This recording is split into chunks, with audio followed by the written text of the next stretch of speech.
bienvenue à cette nouvelle série d'émissions avec Monseigneur Durocher, archevêque de Gatineau.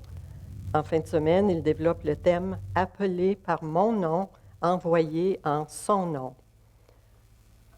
Le mois d'octobre est le mois missionnaire extraordinaire et c'est un très beau thème pour cette fin de semaine. Dans la Bible, on voit que le Seigneur a appelé beaucoup de personnes par leur nom et il les a envoyées en son nom. On pense à Abraham, Moïse, Samuel, Jérémie, les apôtres, Paul de Tarse et combien d'autres. Vous et moi, nous sommes aussi comptés dans ça. Nous avons chacune ou chacun une mission à remplir. Nous sommes appelés par notre nom et nous sommes envoyés par le nom du Seigneur. Alors, je vous demande d'accueillir chaleureusement Monseigneur Paul-André Durocher. Alors, la série de conférences que je vais donner, elles sont inspirées et nourries par un texte que j'ai écrit, un livre que j'ai publié cette année. Justement, c'est le titre du livre, appelé par mon nom, envoyé en son nom. Causerie sur une Église en sortie. Et pour moi, c'est mon effort d'essayer d'aider les chrétiens, les chrétiennes, à comprendre l'invitation du pape François à devenir une Église en sortie. Durant les conférences qui vont venir, je vais essayer d'expliquer un peu quel est le sens de cette expression-là, une Église en sortie, ou encore il parle d'une conversion missionnaire, où au Québec, les évêques du Québec, on parle du tournant missionnaire. Le pape, à un moment donné, dit « Je rêve d'une conversion missionnaire qui changerait toutes choses dans l'Église pour que tout soit mis en œuvre afin que notre Église devienne vraiment une Église en sortie. » Donc, Église en sortie, conversion missionnaire, tournant missionnaire, tout ça se tient. Et c'est ce que j'aimerais essayer d'expliquer. Mais je ne vais pas commencer avec l'Église, je vais commencer avec une question.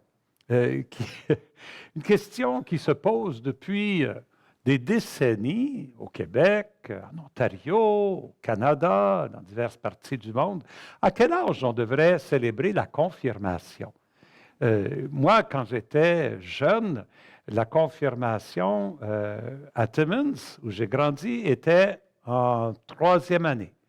Mais à Windsor, où j'étais né, elle était en 5e année. Après ça, à Timmins, on l'a changé, ça a monté en 6e année. Quand j'ai été nommé évêque auxiliaire à Sault-Sainte-Marie, bien là, c'était en 8e année. Quand j'ai été nommé évêque à Cornwall, bien là, c'était en 2e année, avant la première communion. Puis après ça, je me suis retrouvé à Gatineau. Puis là, l'âge minimum, c'est 16 ans, puis la plupart du monde que je confirme ont 23, 24 puis 25 ans. Alors, c'est quoi le bon âge pour confirmer? Bien, avant de se poser cette question-là, il faut en poser un autre. C'est quoi le sens de la confirmation? C'est quoi le sens de la confirmation? Et puis, là, je sors mon petit téléphone intelligent, excusez-moi. Je sors mon petit téléphone intelligent, puis je m'en vais chercher la définition qu'on trouve dans le catéchisme de l'Église catholique. Je vous lis ça. Avec le baptême et l'Eucharistie, le sacrement de la confirmation constitue l'ensemble des sacrements de l'initiation chrétienne dont l'unité doit être sauvegardée. Il faut donc expliquer aux fidèles que la réception de ce sacrement est nécessaire à l'accomplissement de la grâce du baptême. En effet, puis là on cite le Concile Vatican II, par le sacrement de la confirmation, le lien des baptisés avec l'Église est rendu plus parfait. Ils sont enrichis d'une force spéciale de l'Esprit Saint et obligés ainsi plus strictement à répandre et défendre la foi par la parole et par l'action en vrais témoins du Christ. Oh, c'est une longue phrase, ça, hein? Très longue phrase. Mais ce que je vais essayer de faire, c'est, durant cette première conférence, c'est d'expliquer un peu ce lien entre le baptême et la confirmation. Parce que vous savez, ces deux sacrements-là, comme le dit le catéchisme, sont profondément liés, un à l'autre. Baptême et confirmation, ça va ensemble comme les deux faces là, d'une pièce de monnaie. Pour comprendre la confirmation, il faut comprendre le baptême. Puis comment on va comprendre le baptême? On peut faire de grandes réflexions théologiques, mais moi, j'aimerais retourner au baptême de Jésus. Et dans le baptême de Jésus, qu'est-ce qu'on voit? On voit Jésus qui se présente à Jean-Baptiste. C'était quoi le contexte, là? Jean-Baptiste, lui, c'était un mouvement de renouveau du judaïsme qu'il prônait. Jean-Baptiste, il voulait que les gens redécouvrent leur attachement à la loi, puis qu'ils renouvellent leur désir de vivre selon la loi. Et là, il invitait les gens à venir se faire baptiser. Parce qu'il sentait qu'il y avait le temps était spécial. Il sentait Dieu était pour faire quelque chose, donc il fallait renouveler le peuple. Et c'est comme ça qu'il invite les gens à venir se faire plonger dans l'eau, dans un genre de geste de purification, pour en sortir en disant, ben là, comme mon corps est nettoyé, je veux nettoyer mon cœur, je veux nettoyer tout mon être, puis je veux vraiment m'attacher à la loi de Dieu. Jésus se présente pour se faire baptiser par Jean-Baptiste. Jean-Baptiste, selon certains évangélistes, il résiste. Hein? Ben voyons, c'est pas à moi de te baptiser. Puis Jésus dit, non, vas-y, c'est à toi de me baptiser. Et il rentre dans l'eau avec Jean-Baptiste et Jean-Baptiste le baptise. Et qu'est-ce qui est arrivé? Bon, les 4 récits des 4 évangélistes sont un petit peu différents. D'abord, c'est difficile de dire exactement historiquement, mais on sait qu'il y a comme une voix qui vient d'ailleurs, du ciel, une voix qui dit « Celui-ci est mon fils, celui que j'ai choisi, ou bien celui-ci est mon fils, celui que j'aime beaucoup, mon bien-aimé. » Et on dit que l'Esprit descend sur lui sous la forme d'une colombe. Bon, voilà. La voix qui vient du ciel. « Celui-ci est mon fils. » Moi, je pense que dans cette expérience de Jésus, où il entend cette voix qui dit « Tu es mon fils », on découvre le cœur du sens de notre baptême aussi. Parce que dans le baptême, Dieu nous dit « Tu es mon fils, tu es ma fille ». Dieu dit « Je veux établir une relation avec toi, une relation d'intimité. Je veux que tu me découvres comme un père qui t'aime comme la meilleure mère du monde. » Tu sais, c'est ça. En Dieu, il n'y a pas de sexe. Il faut bien se servir du langage humain.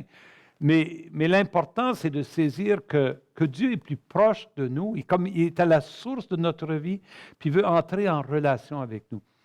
Il y a quelqu'un qui m'a dit une fois, « Paul-André, est-ce qu'on n'est pas tous les enfants du bon Dieu? Dire qu'on devient enfant de Dieu par le baptême, c'est comme dire que ceux qui ne sont pas baptisés ne sont pas enfants de Dieu. Est-ce que Dieu n'est pas le Père de tout le monde? » À ça, je réponds oui dans un sens et non dans un autre sens.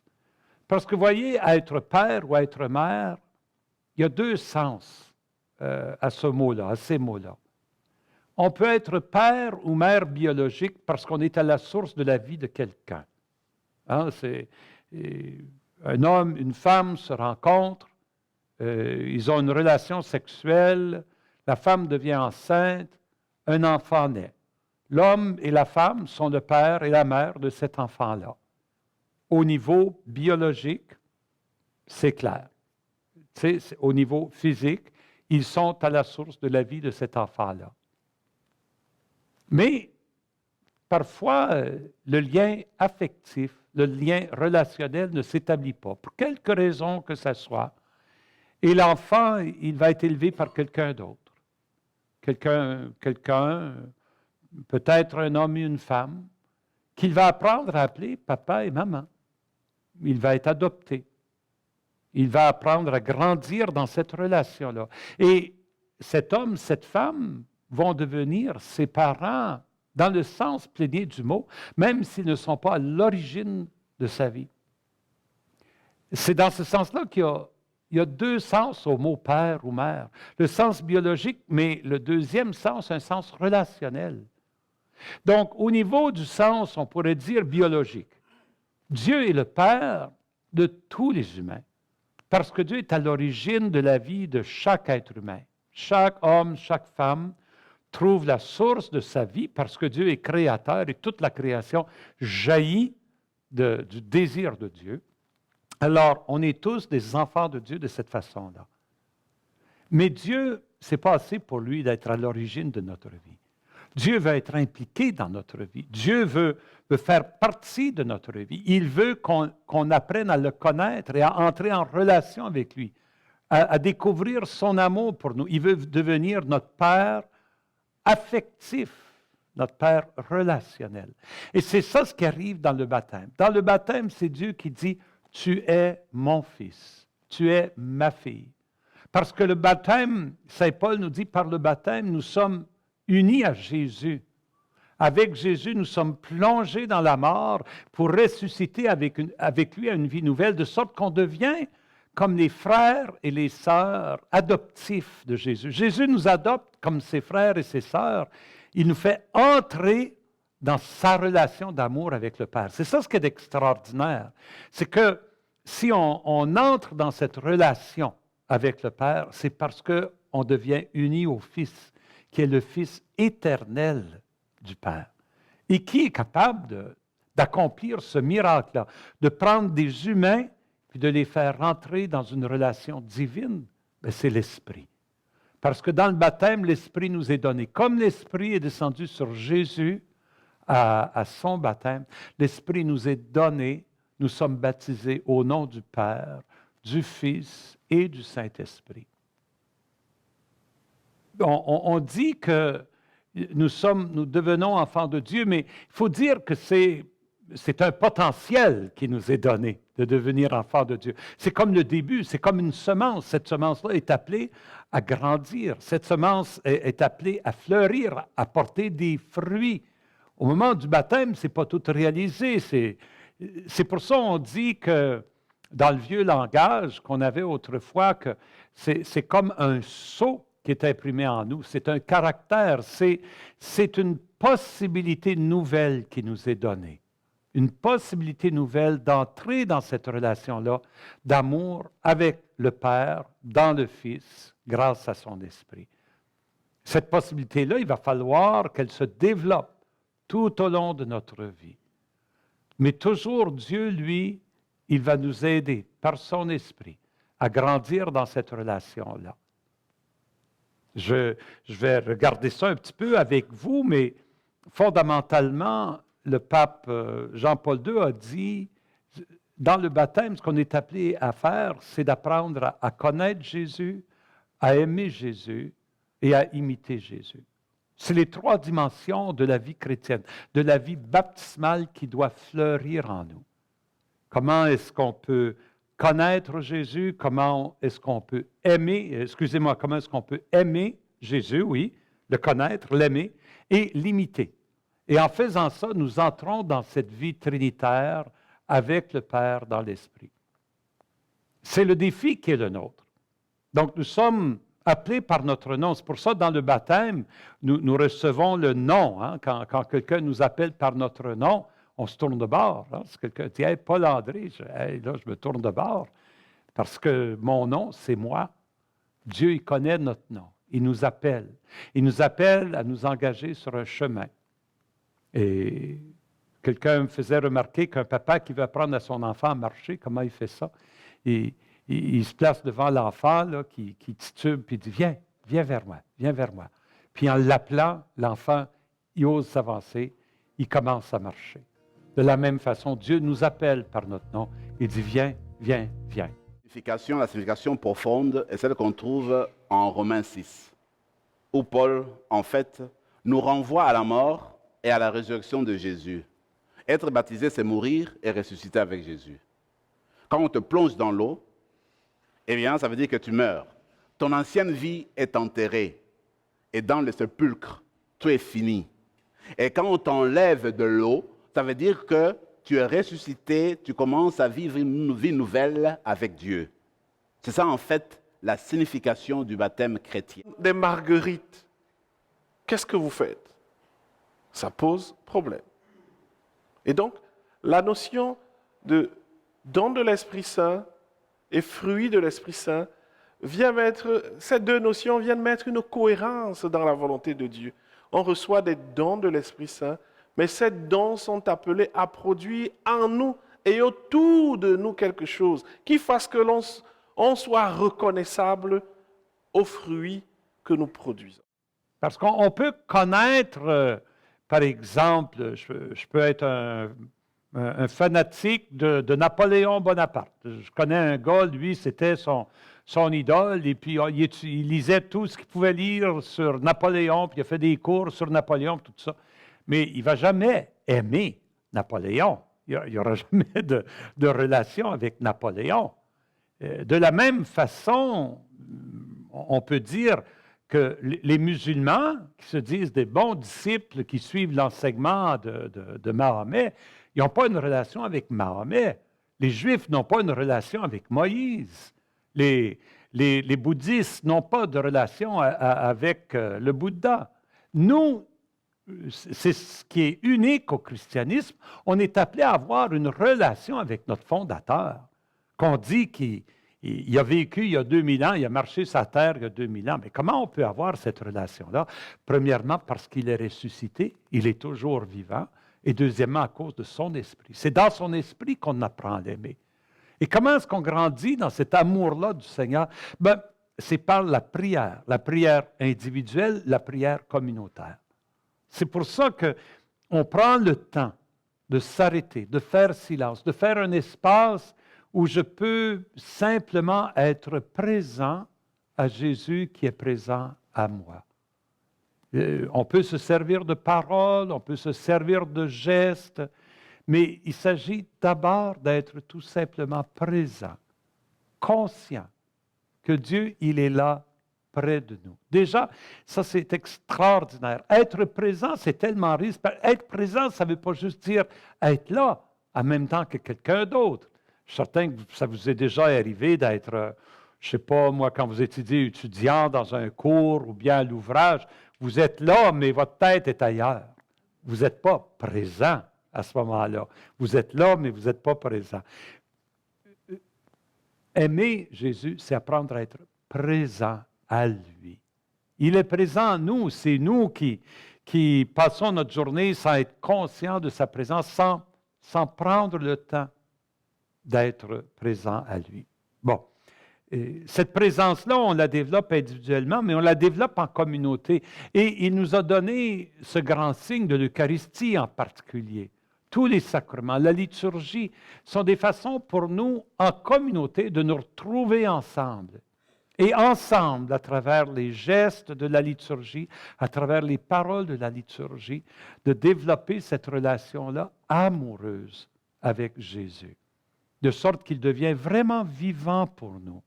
Et nous pouvons reconnaître qu'il nous parle. C'est extraordinaire. Le Concile Vatican II dit que lorsque les textes de la parole de Dieu sont proclamés dans l'Église, c'est Jésus lui-même qui nous parle. Avez-vous déjà pensé à ça? Pour ça, des fois, moi, quand je vois les gens, on est en train de proclamer les textes, puis les gens sont en train de suivre dans leur prière en Église. Si Jésus était là, puis vous parlait, seriez-vous en train de lire dans votre prière? Moi, il me semble qu'on aurait les yeux levés, puis on écouterait. Bien, parfois, le son n'est pas très bon, donc il faut lire pour être capable de suivre. Mais si le son est bon, laissons de côté nos livres, puis disons-nous, c'est Jésus qui nous parle. C'est lui qui est présent dans cette parole-là. Soyons présents à sa parole. Bon, voilà, donc présence. Évidemment, la plus grande présence, c'est la présence eucharistique, où il se rend présent dans le pain et le vin, réellement présent à nous, afin que nous puissions être présents à lui. Il se donne à nous, afin que nous puissions nous donner à lui et devenir un avec lui. C'est l'Eucharistie, dans ce sens-là, est le sommet de la vie baptismale. Dans le geste de la communion, on atteint le maximum, on pourrait dire, de cette union avec Jésus, une union qui doit devenir l'union entre chacune de nous aussi. Connaître Jésus, aimer Jésus et l'imiter. Parce que si on aime quelqu'un, on va vouloir lui ressembler. Tu sais, si tu rencontres quelqu'un et tu commences à devenir son ami, ou encore plus si vous commencez à, comme on dit chez nous, à tomber en amour, bien, tu vas vouloir Tu vas vouloir apprendre ses habitudes, découvrir ses traditions, apprendre à apprécier ses goûts. Disons, cette personne-là, elle aime, je ne sais pas moi, le champagne, puis moi, je n'aime pas trop le champagne. Mais parce que je l'aime, je vais commencer, bon, on va nasser un petit peu, on va s'habituer, tu sais. On dit un couple qui a vécu longtemps ensemble, ils finissent tellement par prendre l'habitude l'un de l'autre, ils complètent leurs phrases quand ils ont une conversation. Un commence, puis l'autre finit, ils se connaissent trop bien. Puis même, ils finissent par se ressembler même. alors c'est ça ce qui arrive, c'est qu'on apprend à imiter la personne qu'on aime. Imiter Jésus. Ça veut dire que ses valeurs deviennent mes valeurs. Ses attitudes deviennent mes attitudes. Ses vertus deviennent mes vertus à moi. Je veux apprendre à être comme lui. C'est pour ça, souvent, il y en a qui se posent la question, on dit ça, là, qu'est-ce que Jésus ferait? Hein? Ou en anglais, what would Jesus do? La question est une bonne question. On n'a pas de réponse claire. C'est jamais clair qu'est-ce que Jésus ferait dans cette situation-là. Mais si on peut apprendre à adopter ses attitudes, ses valeurs, ses vertus, alors on va découvrir ce qu'il faut faire. C'est comme ça qu'on apprend à découvrir la volonté de Dieu. Quand on prie que ta volonté soit faite. Hein, moi, parfois, quand je rencontre des gens, je leur demande, qu'est-ce que tu comprends par ça, que ta volonté soit faite? Ben, ce qui m'arrive, c'est la volonté de Dieu. Faut bien que je l'accepte, tu sais, que ta volonté soit faite. Comme un genre de fatalisme. Moi, je ne pense pas du tout que c'est comme ça. Jésus, il voulait qu'on prie. Il voulait qu'on cherche la volonté de Dieu. Hein? Il dit, cherchez d'abord le royaume et sa justice et tout le reste vous sera donné. C'est chercher, cherchez et vous trouverez. Frappez, on vous ouvrira. Dans la vie chrétienne, il y a une quête active de découvrir quelle est la volonté de Dieu. Qu'est-ce que Dieu veut que je fasse dans telle situation? Bien, Dieu ne nous envoie pas un ange, bien, la plupart du temps, il ne nous envoie pas un ange en nous disant à l'oreille, fais ci, fais ça. Mais si on adopte, comme je dis, les attitudes, les valeurs, les vertus de Jésus, on va voir qu'est-ce qu'il faut faire. Parce qu'on va se sentir comme Jésus. Puis dans l'Église, les saints, les saintes deviennent pour nous, oui, des modèles, mais aussi comme des accompagnateurs. Parce que qu'est-ce que ça veut dire être saint, être sainte? Ça veut tout simplement dire ressembler à Jésus, imiter Jésus. C'est ça que ça veut dire. Devenir saint, devenir sainte, ça ne veut pas dire devenir parfait. Ça veut dire ressembler à Jésus.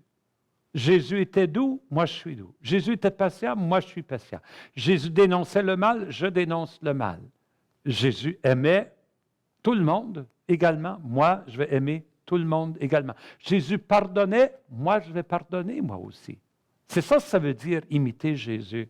Puis ça, il faut le faire 24 heures par jour. Imiter Jésus, c'est pas juste une question de dire, ben, je vais à la messe, je remplis la règle de l'Église, ou bien, tu sais, je paye ma dîme, je fais ce que je suis posé faire comme chrétien. Non, imiter Jésus, ça veut dire vraiment regarder tout ce que je suis en train de faire en me posant les questions, quelles valeurs sont les miennes, quelles attitudes sont les miennes, quelles vertus est-ce que je pratique? Je dois vous admettre que parfois, ça me décourage de voir des sondages qui sont pris au Canada où on demande des attitudes, comment on considère l'euthanasie, comment on considère l'avortement, comment on considère les réfugiés, puis les immigrants. Puis on fait ces sondages-là, puis là, on regarde, parfois, on va demander à quelle religion tu appartiens. Puis là, ils vont dire, les catholiques pensent ça, puis les protestants pensent ça. Et puis moi, ça me décourage parce que trop souvent, les catholiques, ils ressemblent à la majorité du monde. Ben, ça veut dire soit que tout le monde est rendu chrétien puis imite Jésus, ou bien que nous, on est en train d'imiter le monde. Hein? Alors, la question se pose, quelle valeur est-ce qu'on est en train de suivre?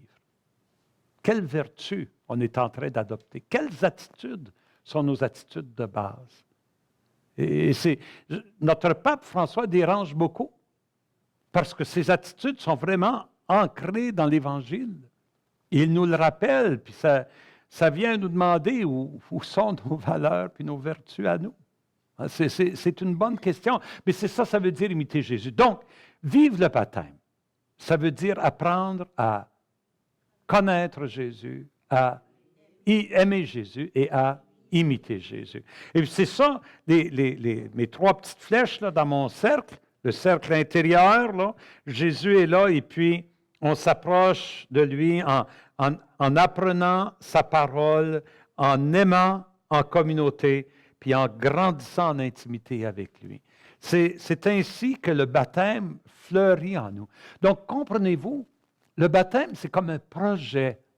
Ce n'est pas juste le fait que j'ai été baptisé. Moi, je peux dire j'ai été baptisé le 6 juin 1954. Mais ça, c'est juste le début de l'histoire. Le baptême, c'est quelque chose que je dois apprendre à vivre ici, maintenant, aujourd'hui. Le baptême, c'est mon chemin de vie, ici, maintenant. C'est le projet. Et le baptême va seulement se réaliser dans la gloire du ciel, où là, je vais vraiment connaître Jésus. Je vais vraiment l'aimer. Puis là, je vais lui ressembler comme 2 gouttes d'eau. C'est ça la beauté du ciel et c'est ce que je nous souhaite tous être baptisés, appelés par notre nom.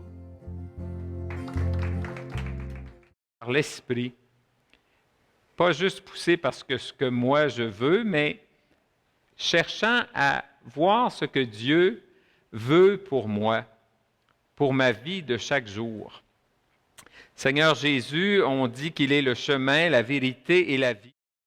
Mon frère, il est pécheur comme moi. Et je l'accueille et je l'aime, comme Jésus l'aime. Et c'est à ça que le Seigneur nous demande de faire. C'est ça que le Seigneur nous demande de faire. Ce brasier de la charité-là vient guérir notre cœur. Il guérit le cœur de chaque chrétien si notre cœur reste ouvert au pardon. Si on reçoit le pardon et la miséricorde du Seigneur, qui sommes-nous? Qui sommes-nous pour fermer notre cœur à la miséricorde aux autres? Qui sommes-nous?